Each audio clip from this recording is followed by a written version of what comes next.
Hoy tenemos una palabra que es corta, pero prepárense. En una de las canciones decía, si elegiste ser un siervo, yo también. Jesús eligió ser un siervo. Él vino a la tierra a entregar su vida en servicio a nosotros, rescatándonos a nosotros de la muerte eterna.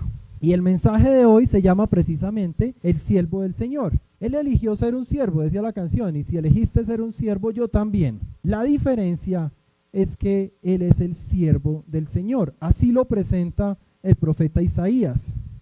En el libro de Isaías, no sé si ustedes conocían esta información, pero el libro de Isaías tiene unos cánticos. Y esos cánticos se llaman el cántico del siervo. Y el cuarto cántico del siervo empieza en Isaías 52, pero la mayor parte se desarrolla en Isaías 53, que es donde nos vamos a estar moviendo hoy. Vamos a leer Isaías 53, versículos del 1 al 12. Quienes quieran saber los otros cánticos están en Isaías 42, 49, 50 y este que está en el 53. En estos cánticos, nuestro Señor Jesucristo es presentado por el profeta Isaías como el siervo del Señor. Esto no es un invento de nosotros, esto no es un invento de los teólogos o de Calvino o de Arminio, no, está así, se presenta Él. Lo que pasa es que en la traducción a nuestros idiomas se nos pierde algo de texto. Eso lo vamos a ver cuando estemos leyendo. Entonces, se presenta como el siervo del Señor por varios motivos. El principal, porque Él cumple la voluntad de Dios. Él no viene haciendo su propia voluntad. Jesús lo dijo en varias ocasiones. No es mi voluntad, sino la del Padre. Él sufre por otros y además lleva justicia a las naciones. Por eso es que se presenta como el siervo del Señor. Vamos a leer la palabra de Dios en Isaías 53, del 1 al 12.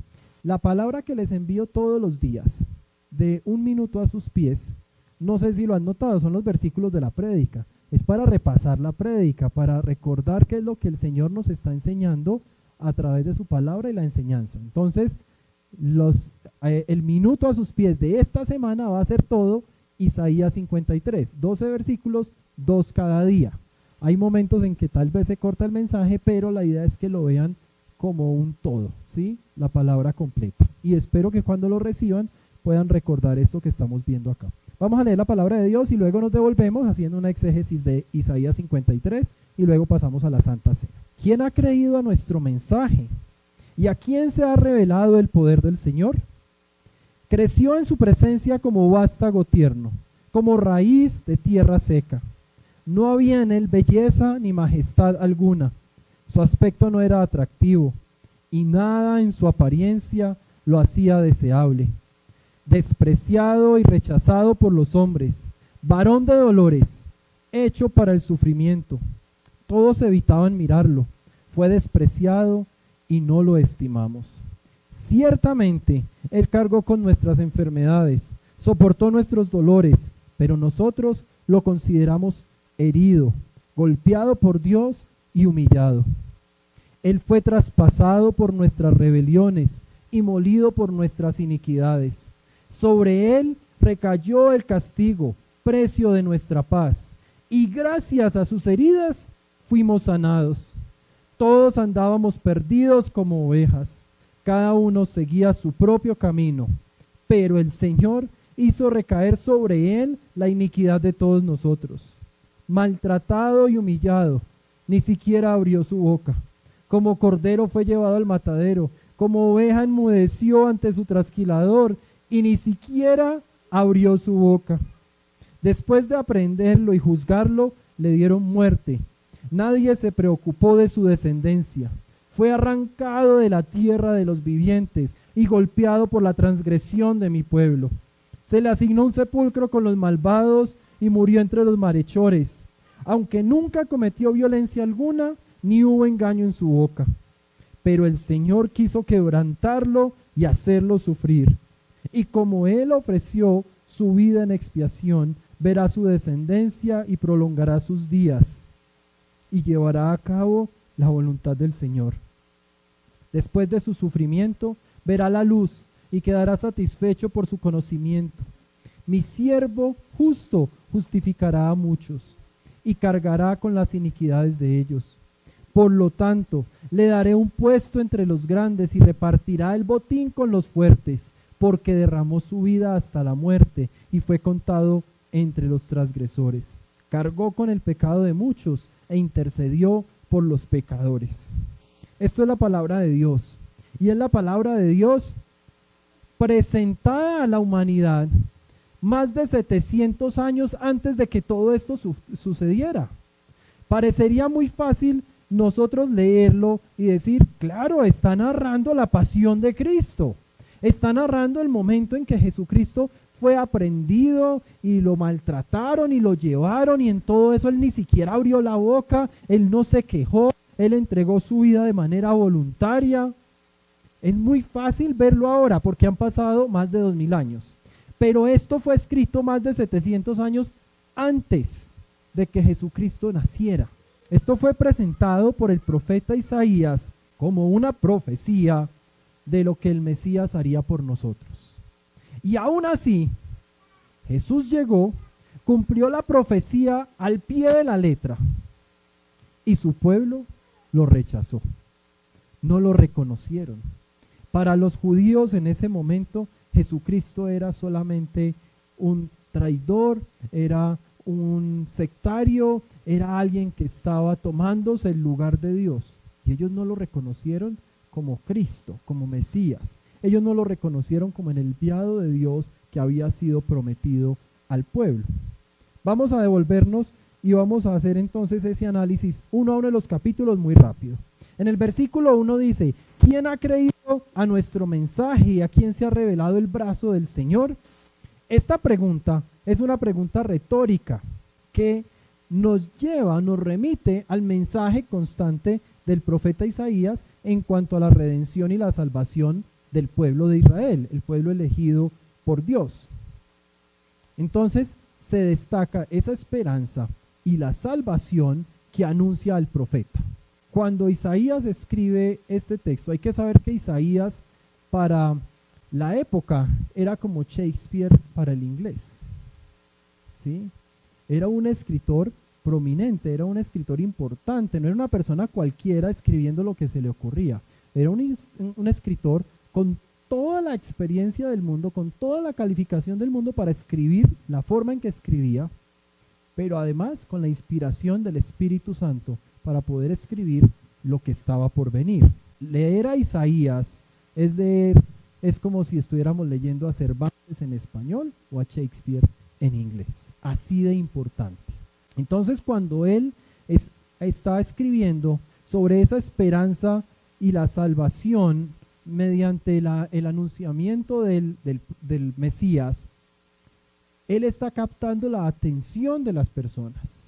La gente sabe que aquí hay algo importante. Que no lo creyeran 700 años más tarde, cuando efectivamente sucedió, era otra cosa. Pero en el momento en que él lo escribió, si ustedes en otro momento buscan en el capítulo 6, versículos 9 y 10, él estaba remitiéndose a una audiencia que le prestaba atención, pero una audiencia que él sabía que no se iba a arrepentir ante este mensaje. Él sabía desde el momento en que estaba escribiendo todo esto que iba a suceder, que el pueblo de Israel que recibiría este escrito no se iba a arrepentir y no iba a poner su fe en Jesucristo, como efectivamente no sucedió. Cuando él habla ahí de nuestro mensaje, en el versículo 1, dice, ¿quién ha creído en nuestro mensaje? Está hablando en plural. Y esa identidad de ese grupo se ha debatido mucho por diferentes teólogos. Cuando él está hablando en plural, hay quienes han dicho que se estaba refiriendo a la Trinidad, Padre, Hijo y Espíritu Santo. El mayor consenso entre los teólogos está que él se está metiendo a él mismo dentro del pueblo de Israel. Él era parte del pueblo de Israel. Se está metiendo al pueblo de Israel y por eso la pregunta retórica diciéndole a la gente, ¿quién ha creído en nuestro mensaje? ¿A quién se le ha revelado el poder del Señor? Es llevando a la gente a pensar que este mensaje no es un mensaje allá para todo el mundo, que es un mensaje para nosotros, a nuestro mensaje. ¿Quién de ustedes ha creído a este mensaje que es nuestro? Él no está revelando la identidad del autor que lo inspira, él está revelando esas personas del pueblo de Israel que iban a rechazar al Mesías años más adelante. Y cuando habla del brazo del Señor o el poder del Señor en la Nueva Versión Internacional, otras versiones habla del brazo del Señor, está simbolizando en términos terrenales el poder de Dios Todopoderoso, de ese Dios que tiene el poder para hacer su soberana voluntad, en este caso para salvarnos a nosotros. Él acá está evocando a ese Jehová Sabaoth, que es el nombre dado a Dios como Dios de los ejércitos celestiales, a ese Dios luchador. Él no se está refiriendo al Abba Padre, el papito cariñoso donde yo voy y busco ese consuelo. Él no se está refiriendo a Dios, a Jehová Rafa, que es el sanador. Él se está refiriendo al poder del Señor, a Jehová Sabaoth, el guerrero, el Jehová de los ejércitos celestiales. Porque esto no es un tema de que iba a llegar Jesús y que todo en el mundo iba a continuar igual y que la gente en paz iba a venir a él y se iba a arrodillar delante de él y lo iba a reconocer. Desde acá Isaías comienza ya diciendo, ahí en el capítulo 53, versículo 1, diciendo que esto iba a ser duro, que acá iba a haber sangre, que esto iba a costar, como efectivamente costó. Luego los versículos del 2 al 11, Isaías está describiendo cómo Dios iba a restaurar al pueblo y cómo lo iba a reconciliar con él. Y está lanzando entre todo su texto una crítica al pueblo de Israel, una crítica por lo que iba a suceder. El versículo 53, el versículo 52 del capítulo 53 que estamos leyendo dice: creció en su presencia como vástago tierno. Esto es un tema central cuando estamos leyendo los cánticos del siervo que les decía al comienzo, porque en estos cánticos se presenta a Jesús como un humano. Él nació como nosotros nacemos. Él nació como un bebé común y corriente. Él nació como un vástago tierno. Él se hizo hombre, siendo Dios. Él no dejó de ser Dios.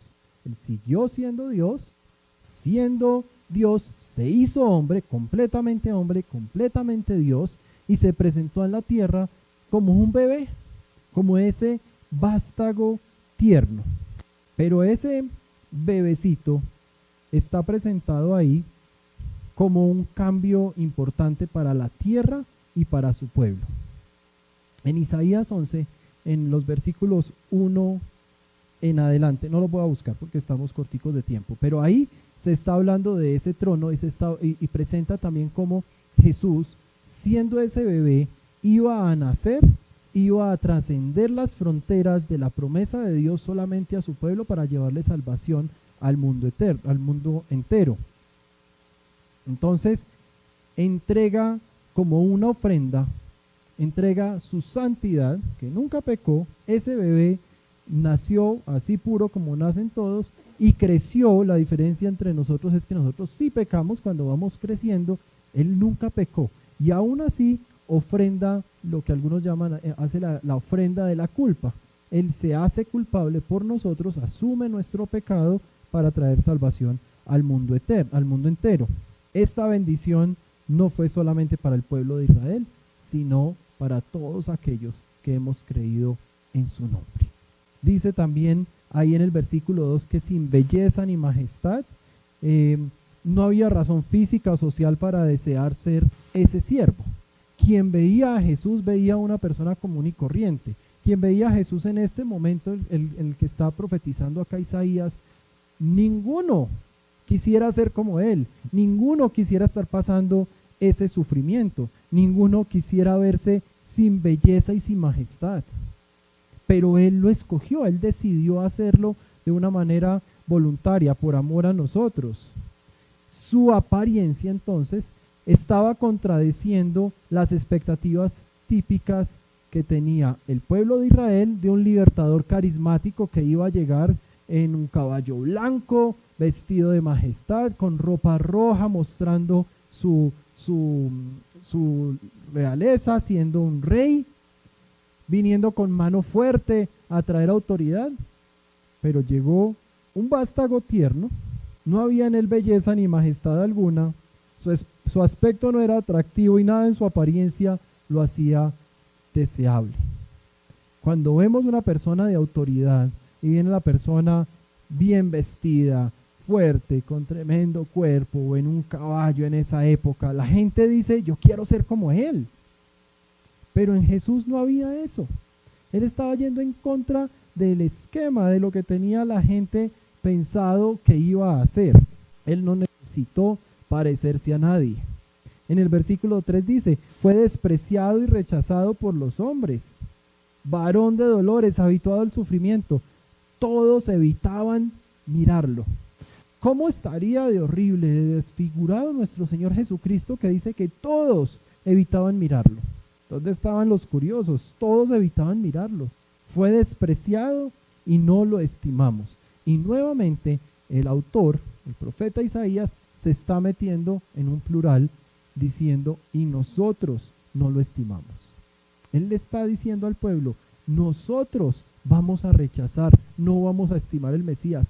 ¡Ojo! Pueblo escogido de Dios, porque va a llegar un Mesías diferente al que todos ustedes esperan. No lo rechacen, porque no lo vamos a estimar, nosotros no lo vamos a reconocer. Y así sucedió. Dice, despreciado y rechazado por los hombres. Fue considerado sin valor. Jesús en esa época era considerado no digno de atención. En algún momento leí la población de Jerusalén en ese momento y la cantidad de gente que había cuando Jesús estaba siendo crucificado. Era una multitud, pero era insignificante comparado con la cantidad de gente que estaba ahí. Para la gente era algo importante porque era un loco por allá que se estaba haciendo pasar por Dios, pero no era lo suficiente como para ir y mirar. La gente no reconocía a Jesús como Señor y Salvador. Para ellos no era más que una persona que merecía morir por hereje, por estar queriendo tomar el papel de Dios. Por eso es que el profeta lo presenta con todos estos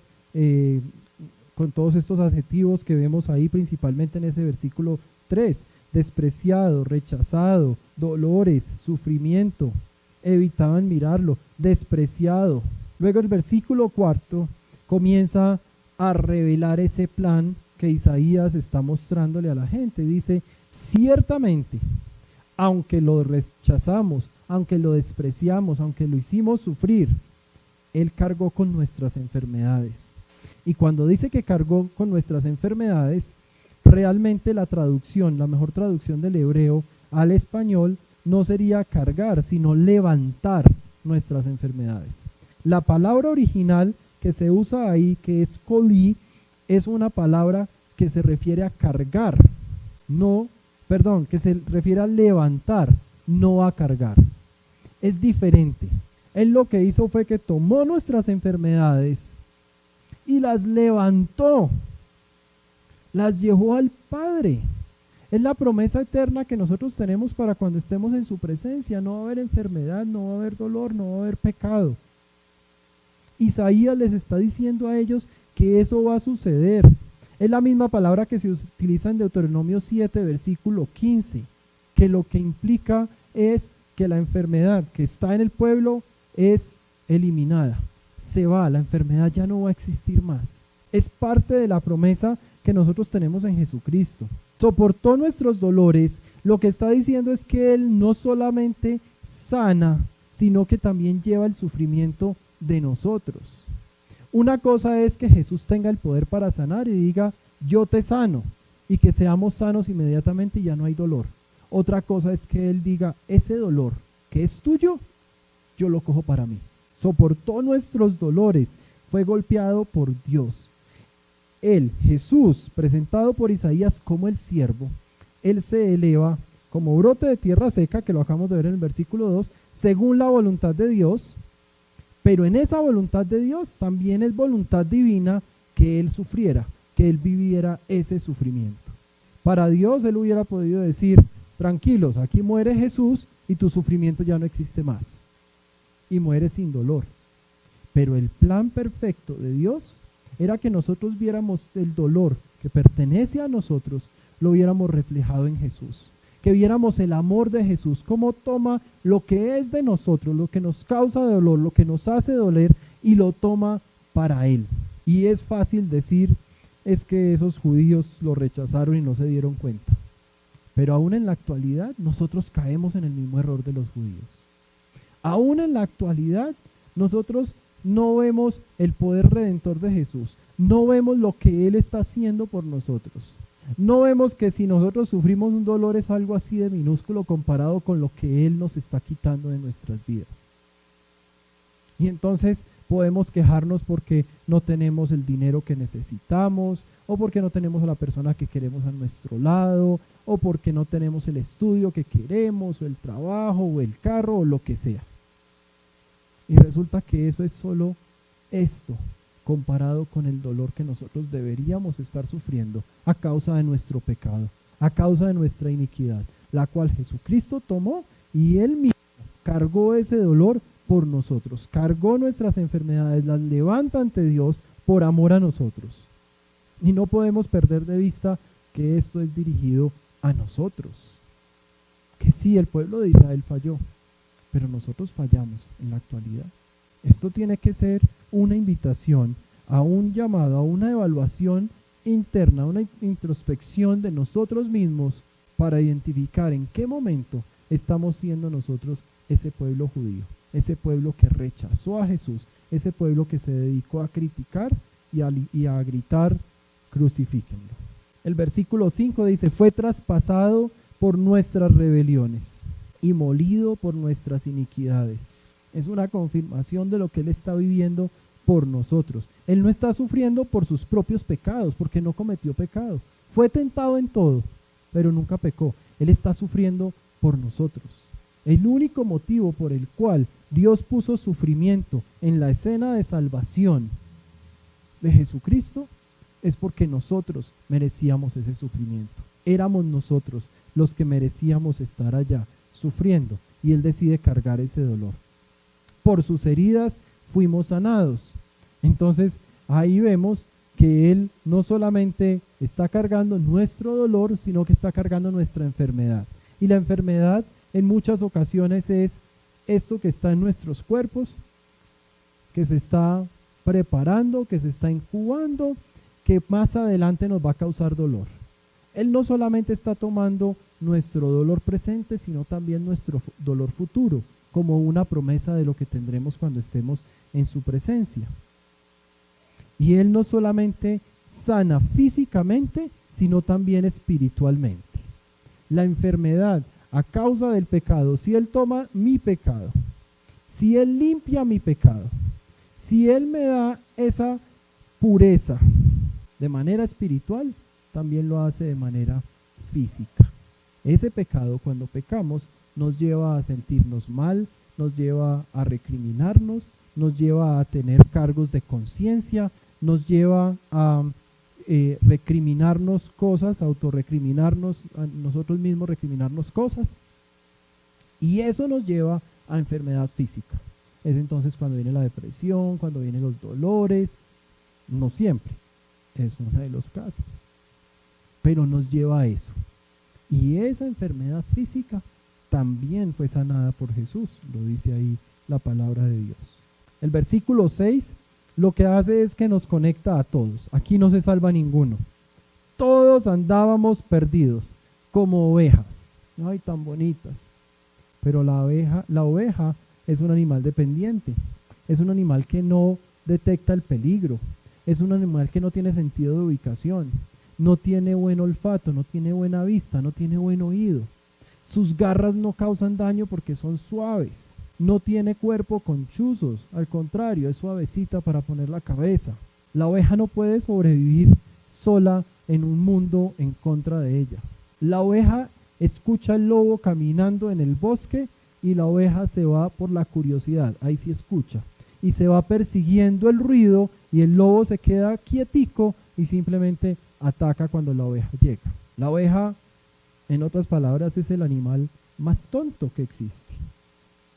Y tan bonita la palabra de Dios que nos dice, todos andábamos perdidos como ovejas, como tontos.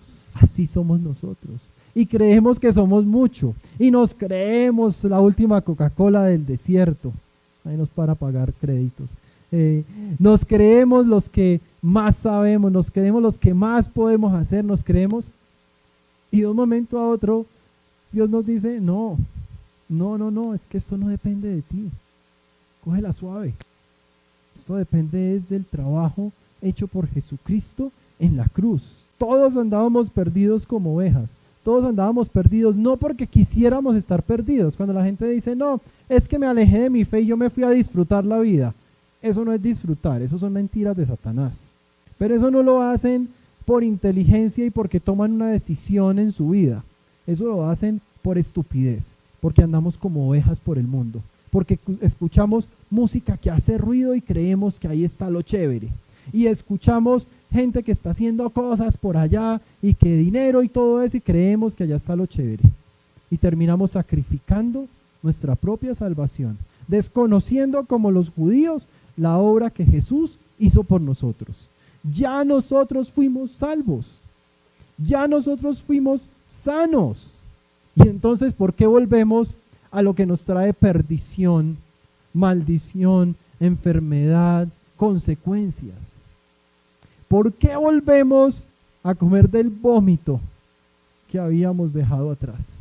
Si ya sabemos los planes que el Señor tiene para nosotros, que los dice el profeta Jeremías, planes de bienestar y no de calamidad. Se nos olvida el versículo 7 lo que dice, se nos olvida que fue maltratado y humillado, con una actitud que ni siquiera abrió su boca. Como cordero fue llevado al matadero. Los corderos eran usados en el día de la expiación, en número 29 encuentran eso, y eran utilizados para limpiar el pecado de toda la nación, de todo el año, incluyendo el sumo sacerdote. Y dice el profeta Isaías, como cordero llevado al matadero. Él iba tranquilo, pareciera que él no supiera lo que estaba haciendo, pero lo estaba haciendo a una forma tal, como lo dice en Hebreos, que era un sacrificio hecho de una vez por todas. Fue un sacrificio hecho una sola vez, con efecto para la eternidad. Por eso es que uno de los nombres dados a Jesús es el Cordero de Dios, que quita el pecado del mundo. El Cordero de Dios que se entregó a sí mismo, se entregó con amor. Él no iba en obediencia como obedecen a veces los jóvenes. Ay, pues lo hago porque me toca. Yo lavo los platos, pero no los lavo con amor, los lavo porque me están obligando. No, él iba con amor, él ni siquiera abrió su boca, él iba tranquilo a hacer el sacrificio por nosotros. Él iba caminando sabiendo que iba a la destrucción física. Él iba caminando a la humillación, al escarnio público, al punto en que la gente no quería ni mirarlo. Y él ni siquiera abrió la boca, porque él iba pensando en ti y en mí en ese momento. Y esos pensamientos iban empacados en un empaque de amor. Lo estaba haciendo solamente porque nos amó. Te amó a ti y me amó a mí. Nosotros no escogimos a Jesús. Nosotros no usamos nuestra inteligencia para tomar una decisión sabia y decir, decido aceptar a Jesucristo en mi corazón. No, Jesucristo murió por nosotros. Si tú lo aceptas o no es tu problema, pero murió por ti. Él fue el que tomó la decisión. Él fue el que lo hizo porque nos amaba. Él entregó hasta su última gota de sangre para limpiar hasta el más pequeño de tus pecados. Y como si fuera poco dijo, más adelante cuando se reúnan con sus amigos, se toman un vinito, se comen un pasito y recuerdan lo que yo hice por ustedes. Eso es lo que vamos a hacer hoy con la cena del Señor. Qué cosa tan hermosa lo que ha hecho el Señor por nosotros. Cuando dice que como cordero fue llevado al matadero, esto es muy propio del profeta Isaías. Jeremías lo presenta de otra manera. Jeremías lo presenta con otra voz. Acá el profeta Isaías está presentando a un siervo entregando en obediencia. No está pidiendo ser rescatado ni exigiendo justicia. Él está aceptando la voluntad del Padre. Él no iba diciendo, esto es injusto, yo no he pecado. esto es injusto, ustedes son los que se están equivocando, ustedes son los que no han leído la palabra. Él no está exigiendo absolutamente nada, él está siendo obediente. En el versículo 8 dice en esta versión, después de aprehenderlo y juzgarlo le dieron muerte. Pero en otras versiones, como en Dios habla hoy, dice, se lo llevaron injustamente. Por juicio injusto se lo llevaron, dice en otra versión. La Nueva Traducción Viviente dice, al ser condenado injustamente, se lo llevaron. El juicio de Jesús fue completamente injusto, por eso es que toma importancia cuando dice, ni siquiera abrió su boca. Él recibió una sentencia de muerte sin fundamento alguno. Y aún así, dice la palabra de Dios, nadie se preocupó de su descendencia. Nadie dijo, oiga, esperen, se están equivocando. Hoy en día, cuando se dan juicios injustos y toman poder mediático, la gente va y protesta y dice, se están equivocando, es una condena injusta. Acá nadie dijo nada. Nadie se preocupó de su descendencia. Fue arrancado de la tierra de los vivientes. ¿Quién iba a pensar que quien estaba siendo presentado como el Mesías, quien estaba diciendo que era Dios, iba a terminar muerto? Cuando dice el profeta Isaías, fue arrancado de la tierra de los vivientes, está yendo en contra de todo lo que los judíos esperaban. Y está diciendo desde ya que iba a morir, aunque todavía no había muerto. Esto fue 700 años antes. ¿Cómo iba a morir? ¿Cómo iba a ser arrancado de la tierra de los vivientes? Golpeado. Pero ojo, ¿golpeado por qué? ¿Qué dice ahí? Golpeado por la rebelión de mi pueblo. Los golpes no eran los azotes que le daban, los golpes eran nuestra rebelión. El versículo 9 dice que se le asignó un sepulcro como los malvados y sabemos que Jesús murió entre malhechores, murió entre dos delincuentes. Con los ricos fue en su muerte y el entierro de Jesús fue cubierto los gastos completos por José de Arimatea, un rico de esa región que puso todo lo que costaba dinero para poder hacer un entierro digno de Jesús, cumpliendo así la profecía que el profeta Isaías había escrito. Aunque nunca cometió violencia, ni hubo engaño en su boca. Todo esto le pasó a él a pesar de su inocencia. Él no solo es inocente de violencia, él no usó su fuerza para derrotar a quienes lo querían derrotar. Él tampoco mintió, nunca mintió.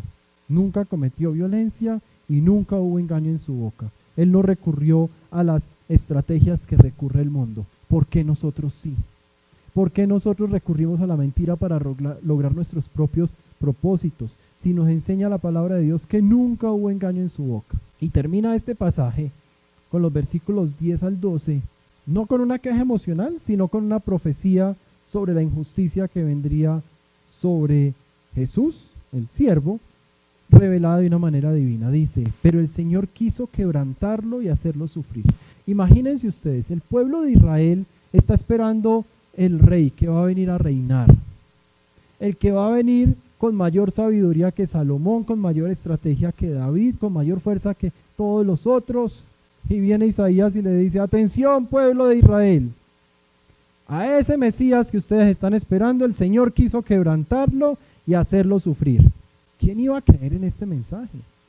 ¿Quién iba a creer en esta profecía? ¿Quién iba a decir, sí, yo quiero seguir a ese líder, ¿cuándo es que viene?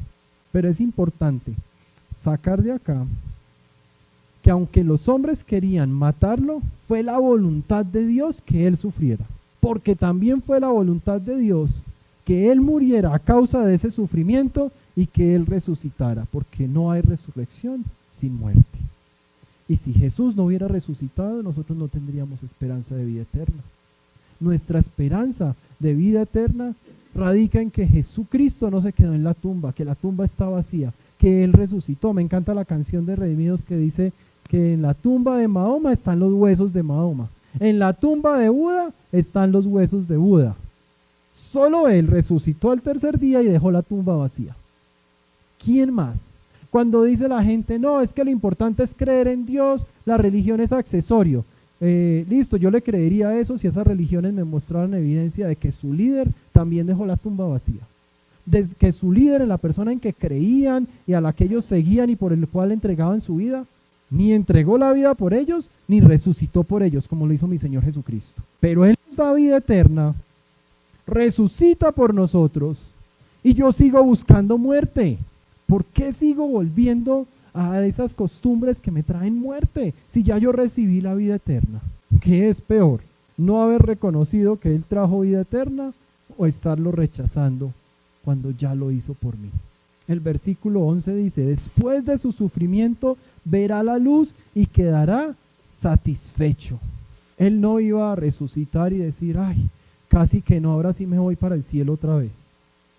No, Él resucitó, satisfecho, fue a visitar a cada uno de sus amigos, les dejó más enseñanzas, les permitió ver una salida victoriosa cuando ascendió al cielo. El profeta estaba diciendo, sí, Él va a sufrir, Él va a morir, pero Él también va a resucitar. Acá hay algo muy importante en esta versión, porque la nueva versión internacional que usamos aquí en la iglesia, hay personas que la critican, porque usa palabras o presenta cosas que no se presentan en otras, o quita cosas que no se presentan en otras versiones. Y aquí hay algo importante cuando dice en el versículo 11, después de su sufrimiento verá la luz y quedará satisfecho. La Reina Valera no incluye, por ejemplo, la luz. Si ustedes llegan a sus casas y buscan la Reina Valera, no dice verá la luz. Pero en los hallazgos del Mar Muerto y en la Septuaginta sí se menciona la luz, hace referencia a la luz. Por eso es que la nueva versión internacional toma evidencia, toma otros manuscritos, encuentran los rollos del Mar Muerto, de los rollos de Qumran. Los que no sepan, busquen, que es una historia muy chévere. Y ahí encuentran que los manuscritos de Isaías sí incluían la luz. Y esto es importante porque Jesús mismo se presenta ante la humanidad como la luz del mundo. Y luego nos da a nosotros un encargo diciendo, ustedes también son la luz. Resulta que Él es la luz. Nosotros lo único que hacemos es recibir de su luz para proyectarla donde hay oscuridad. Cargará con las iniquidades de ellos, refiriéndose a nosotros. En el día de la expiación también habla del macho cabrío, eso está en Levíticos. Y ese macho cabrío es el que lleva la culpa del pueblo. Es el animalito que usaba el sumo sacerdote, que buscaba uno que no tuviera ningún defecto, el más lindo, el más costoso. Si ustedes van a la feria y ven allá todos los corderos, va a haber uno que cueste más, y uno pregunta, pero ¿por qué si todos tienen 4 patas, todos hacen lo mismo, este incluso no es el que más pesa? Pues porque es el más sano, es el que camina derecho, es el que no ha tenido enfermedades, es el que tiene buena piel. Así escogían al macho cabrío. Pero nuestro Señor Jesucristo, yendo en contra de lo que todo el mundo esperaba, no se presentó así. Él se presentó de una manera en que incluso generaba rechazo a la vista humana. Y el versículo 12 es el epílogo de este pasaje.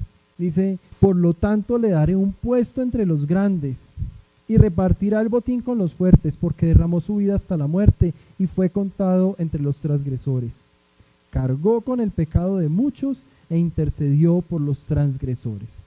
Ya ha sufrido, ya ha muerto y ya ha resucitado. Ahora Dios está mostrando la consecuencia de esas acciones. Dice, le daré un puesto entre los grandes. Él recibe parte de lo que sacrificó. Él nos está entregando a nosotros restauración. En 2 de Crónicas 7:14 dice que si mi pueblo que lleva mi nombre se humilla y ora y busca mi rostro, ¿qué va a suceder? Dice, yo lo escucharé desde el cielo, perdonaré su pecado y restauraré la tierra. Cuando Él dice que nos va a escuchar, que nos va a perdonar y que nos va a restaurar, se está refiriendo netamente a Jesucristo y a lo que está sucediendo acá, a lo que el profeta Isaías narra diciendo que le dará un puesto entre los grandes y repartirá el botín con los fuertes. Es que acá Jesús, como guerrero divino, venció la muerte y el fruto de esa victoria lo comparte con nosotros, restaurando nuestra tierra, no aquí en este planeta, sino en donde nos dice que hagamos nuestros tesoros. Él derramó su vida hasta la muerte. Confirma que había que moriría. Fue contado entre los transgresores. Sí, murió entre los pecadores. Cargó con el pecado de muchos e intercedió por los pecadores. Es que Él está cumpliendo el papel sacerdotal al sufrir con su propio sufrimiento, su propio dolor, que en algún momento sentía que lo sobrepasaba su naturaleza pecaminosa por nosotros, por su pueblo. Así como lo hacía el sacerdote los hechos narrados en Levítico, solo que acá era una efectividad única, porque lo estaba haciendo por todo aquel que en Él crea, y lo estaba haciendo de una vez por todas, los absolutos de la Biblia. No sucedía así en Levítico. En Levítico sucedía solamente para unos cuantos elegidos por un periodo de tiempo. Jesucristo vino a hacerlo de manera absoluta, de una vez por todas, por todo aquel que en Él crea. Cargó con el pecado de muchos e intercedió por los pecadores, por ti y por mí. Y lo hizo con amor. Él lo hizo entregándose sin quejarse, ya lo acabamos de leer. Y lo hizo además diciendo: estoy tan contento de esto que les pido que lo recuerden hasta que yo vuelva, porque voy a volver. Y Jesús volverá. Y hoy la cena del Señor es precisamente nuestra respuesta a la invitación de nuestro Señor Jesucristo, a recordar lo que Él hizo por nosotros. La cena del Señor es la conmemoración del sacrificio que hizo Jesús, que narró el profeta Isaías. Por eso es que en Mateo 26, del versículo 26 al 28, Jesús dice: esto es mi cuerpo que por ustedes es entregado. Y dice con el vino: esta copa es el nuevo pacto en mi sangre, que es derramada por ustedes.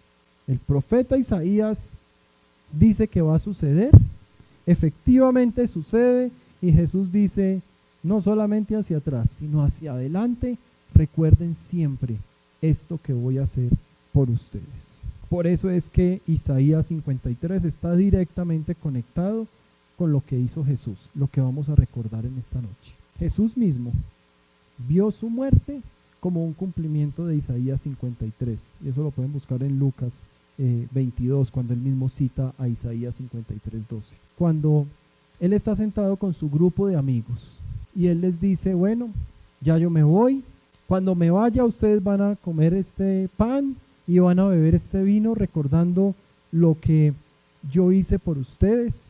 Él ahí les dice en Lucas 22, versículo 37. Quienes tienen Biblia, vamos a Lucas 22. Justo antes de que lo arrestaran ahí en la última cena, él les dice, Lucas 22, versículo 37. Vamos a leer desde el 33. Dice: Señor, respondió Pedro, estoy dispuesto a ir contigo tanto a la cárcel como a la muerte. Pedro, te digo que hoy mismo, antes de que cante el gallo 3 veces, negarás que me conoces. Luego Jesús les dijo a todos: cuando los envíe a ustedes sin monedero ni bolsa ni sandalias, cuando los envié a ustedes sin monedero ni bolsa ni sandalias, ¿acaso les faltó algo? Nada, respondieron. Y ahí en el versículo 36, ahora en cambio, el que tenga un monedero que lo lleve, asimismo el que tenga una bolsa, y el que nada tenga que venda su manto y compre una espada. Versículo 37, porque les digo que tiene que cumplirse en mí aquello que está escrito, y fue contado entre los transgresores, a efecto de que lo que se ha escrito de mí se está cumpliendo.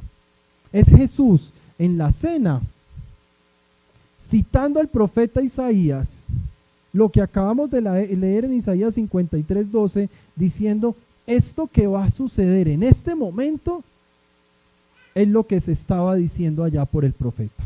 Y Jesús, previendo que hoy nosotros íbamos a estar acá, ahí en el capítulo 22, versículos 19 y 20, les acababa de decir cuando estaba partiendo el pan. Versículo 17. Luego tomó la copa y dio gracias y dijo: tomen esto y repártanlo entre ustedes. Por eso Pati estaba haciendo caso, repartiéndolo. Y repártanlo entre ustedes.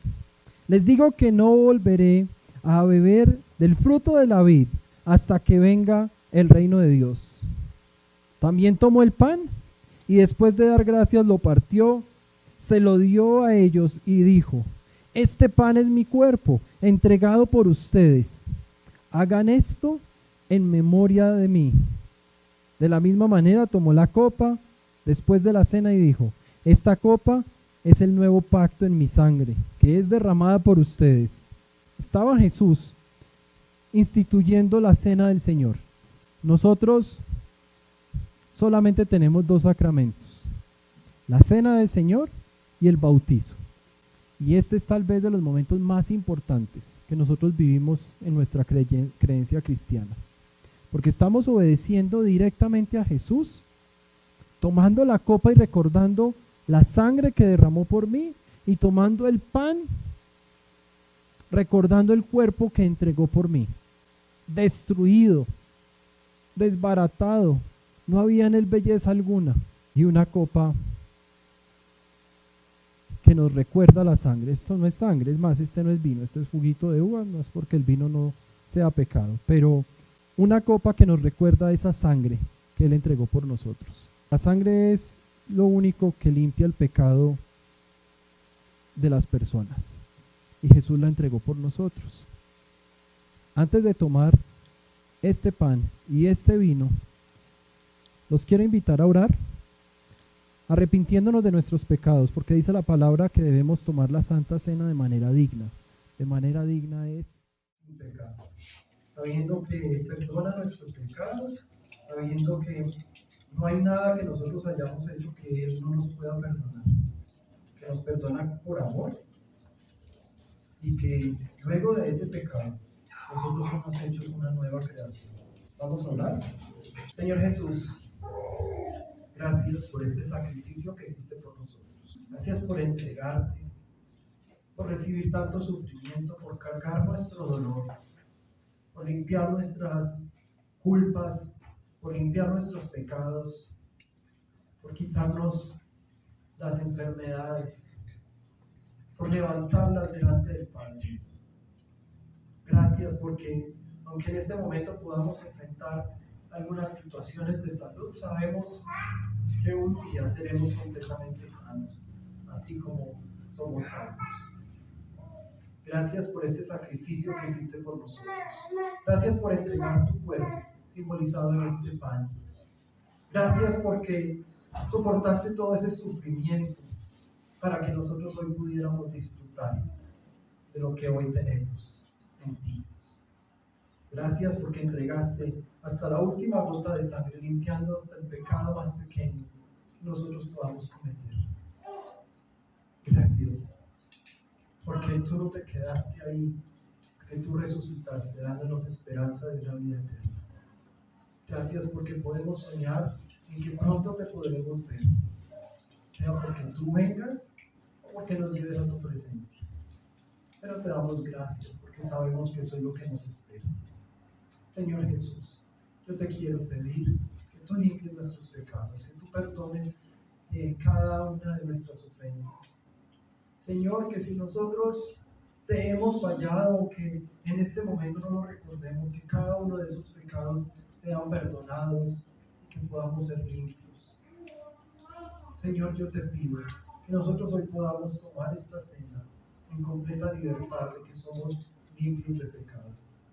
Padre, yo te pido que bendigas este pan y este vino como símbolos que tú mismo has instituido y que hoy tomamos por obediencia, recordándote a ti.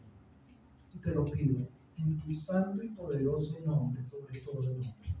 Amén.